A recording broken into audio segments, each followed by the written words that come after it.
বিসমিল্লাহির রহমানির রহিম। আজকে আমি তারেক জিয়ার ৩১ দফা অর্থাৎ ২০২৩ সালে জাতিসংঘে উত্থাপিত তারেক জিয়ার রাষ্ট্র কাঠামো মেরামতের ৩১ দফা আজ আমি সংক্ষেপে আলোচনা করব। আমি ফকির আমিন শাহ, বাংলাদেশ জাতীয়তাবাদী দল খুলনা মহানগর শাখার সাবেক সহ সাংস্কৃতিক সম্পাদক এবং বাংলাদেশ জাতীয়তাবাদী সামাজিক সাংস্কৃতিক সংস্থা অর্থাৎ জাসাসের খুলনা মহানগর শাখার প্রতিষ্ঠাতা সাধারণ সম্পাদক। তারেক জিয়ার ৩১ দফার প্রথম দফাটি হল জনগণের গণতান্ত্রিক অধিকার পুনঃপ্রতিষ্ঠার লক্ষ্যে সংবিধান সংস্কার কমিশন। জনগণের যে গণতান্ত্রিক অধিকার ছিল সেটা দীর্ঘদিন স্বৈর শাসকরা অধিকার হরণ করেছিল, সেই বিষয়ে জাতিসংঘে উত্থাপিত হল জনগণের গণতান্ত্রিক অধিকারের পুনঃপ্রতিষ্ঠা।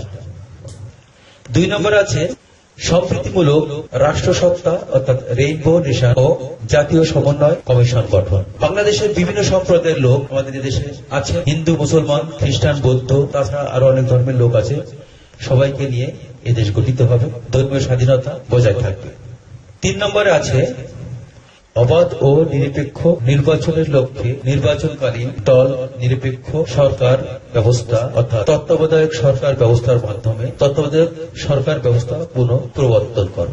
আমরা দেখেছি ইতিপূর্বে অনেক নির্বাচন তত্ত্বাবধায়ক সরকারের অধীনে হয়েছিল, কিন্তু দীর্ঘ এই ১৭-১৮ বছর ফ্যাসিস্ট সরকার তত্ত্বাবধায়ক সরকারকে পাশ কাটিয়ে তারা ফ্যাসিস্ট রাষ্ট্র কায়েম করেছিল, এর পুনঃপ্রবর্তনকরণ।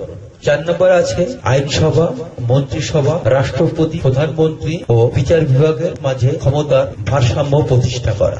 আমাদের এই আইন বিভাগ, বিচার বিভাগ অর্থাৎ এই সমস্ত বিভাগের ভিতরে কোনো ভারসাম্য ছিল না। তারেক জিয়া সেটে পুনঃপ্রতিষ্ঠার মাধ্যমে রাষ্ট্র কাঠামোর পরিবর্তন করার চিন্তা ভাবনা করেছে। ৬ নম্বরে আছে বিভিন্ন বিষয়ে জ্ঞান সম্পন্ন ও অভিজ্ঞ সম্পন্ন বিশিষ্ট ব্যক্তিবর্গের সমন্বয়ে আইনসভা ও উচ্চ কক্ষের প্রবর্তন।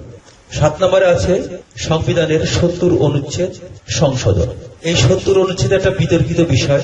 এই বিষয় আমরা জানি আইন, বিচার, শাসন বিভাগ প্রধানমন্ত্রীর হাতে নিয়ন্ত্রিত হয়, অর্থাৎ একটা রাজনৈতিক দলের যে সংসদ সদস্য শুধুমাত্র তাদেরই কথাবার্তা চলবে। জাতীয় সংসদে কোন রাজনৈতিক দলের সংসদ সদস্য তার দলের বাইরে কোনো ভোট বা তার উন্নয়নের কথা চিন্তা করতে পারে না। এর একটা পরিবর্তনের জন্য তারেক জিয়ার একটা রাষ্ট্র কাঠামোর ৭ নম্বরে এটা কথা বলা হয়েছে। ৮ নম্বরে আছে নির্বাচন কমিশন ও নির্বাচন ব্যবস্থার সংস্কার এবং সংশ্লিষ্ট আইন ও বিধি সংশোধন। এই নির্বাচন ব্যবস্থার অনেক অনিয়ম আছে, আমরা দেখেছি দিনের ভোট রাতে হয়েছে, এটা একটা সংশোধনের প্রয়োজন। ৯ নম্বরে স্বচ্ছতা নিশ্চিতকরণে সকল রাষ্ট্রীয় সাংবিধানিক ও সংবিধিবদ্ধ প্রতিষ্ঠানের পুনর্গঠন ও শক্তিশালীকরণ। ১০ নম্বরে আছে বর্তমান বিচার ব্যবস্থার সংস্কারের জন্য জুডিশিয়াল কমিশন গঠন, সুপ্রিম জুডিশিয়াল কাউন্সিল পুনঃপ্রবর্তন ও সংবিধানের আলোকে বিচারপতি নিয়োগ আইন প্রণয়ন।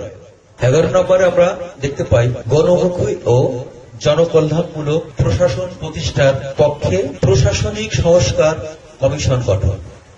১২ নম্বরে আমরা আছে মিডিয়া কমিশন গ্রহণ করে তথ্য ও মত প্রকাশের স্বাধীনতা নিশ্চিতকরণ। ১৩ নম্বরে আছে দুর্নীতি প্রতিরোধে দৃশ্যমান প্রতিকার ব্যবস্থা গ্রহণ ও ন্যায়পাল নিয়োগ। ১৪ নম্বরে দেখতে পাই সর্বস্তরে আইনের শাসন ও মানবাধিকার প্রতিষ্ঠা করা। ১৫ নম্বরে জ্ঞান নির্ভরশীল জাতীয় অর্থনীতি গড়ে তোলার লক্ষ্যে অর্থনৈতিক সংস্কার কমিশন গঠন করা। ১৬ নম্বরে আছে ধর্মীয় স্বাধীনতা ও কার্যকর নিশ্চয়তা প্রদানকরণ। ১৮ নম্বরে আছে প্রাকৃতিক সম্পদ আহরণ এবং নগরায়ণযোগ্য ও মিশ্র জ্বালানি ব্যবস্থা অগ্রাধিকার দিয়ে বিদ্যুৎ, জ্বালানি ও খনিজজাত সম্পদ আধুনিকীকরণ।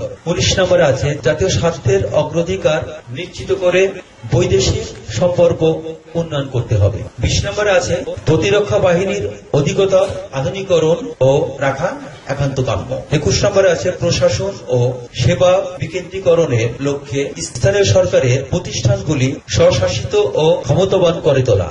২২ নম্বরে আছে শহীদ মুক্তিযোদ্ধাদের রাষ্ট্রীয় মর্যাদা প্রদান ও স্বীকৃতি নিশ্চিত প্রদান।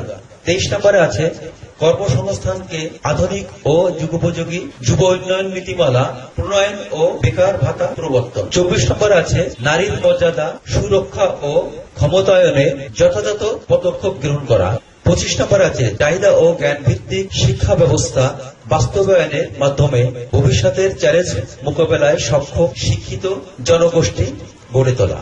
26 নম্বর আছে সবার জন্য স্বাস্থ্য ও সার্বজনীন চিকিৎসা ব্যবস্থা কার্যকর করা, প্রাথমিক ও প্রতিরোধমূলক স্বাস্থ্যসেবা নিশ্চিত করার লক্ষ্যে পর্যাপ্ত সংখ্যা প্রতিভা সম্পন্ন নারী পুরুষ পল্লী স্বাস্থ্য কমিশন, পল্লী স্বাস্থ্যকর্মীর ব্যবস্থা করা এবং অসংক্রামিক রোগের চিকিৎসার শিক্ষা ও গবেষণা নিশ্চিত করার প্রস্তাব করা হয়। 27 নম্বর আছে কৃষকের উৎপাদন ও বিপণন সুরক্ষা দিয়ে কৃষিজাত পণ্যের ন্যায্য মূল্য নিশ্চিত করা। 28 নম্বরে আছে সড়ক, রেল ও নৌপথের আধুনিকীকরণ ও বহুমাত্রিক যোগাযোগ ব্যবস্থা প্রতিষ্ঠা করা। 29 নম্বরে আছে জলবায়ু পরিবর্তন জনিত সংকট ও প্রাকৃতিক দুর্যোগ মোকাবেলা কার্যকর পদক্ষেপ এবং নদী শাসন ও খাল খননের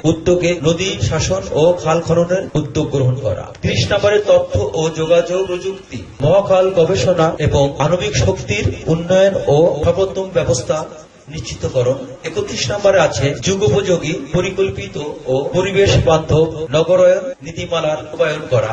আমাদের এই 2023 সালের 13 জুন জাতিসংঘে উত্থাপিত শহীদ প্রেসিডেন্ট জিয়াউর রহমানের যোগ্য পুত্র দেশনায়ক তারেক রহমানের এই 31 দফার মাধ্যমে রাষ্ট্র গঠন, এই রাষ্ট্রের উন্নয়ন, এই রাষ্ট্রকে পৃথিবীর বুকে একটা নতুন রাষ্ট্রের আবির্ভাবকরণের জন্য জাতিসংঘে উত্থাপিত এই 31 দফা আমাদের জনগণের প্রত্যেককে শুধুমাত্র নিজে জানলে হবে না, প্রতিটা ঘরে ঘরে প্রতিটা মানুষের মাঝে এই 31 দফা তাদেরকে বোঝাতে হবে, তাদেরকে শিখাতে হবে। তাহলে দেশের উন্নয়ন, জনগণের উন্নয়ন, ব্যক্তির উন্নয়ন অবশ্য সম্ভব।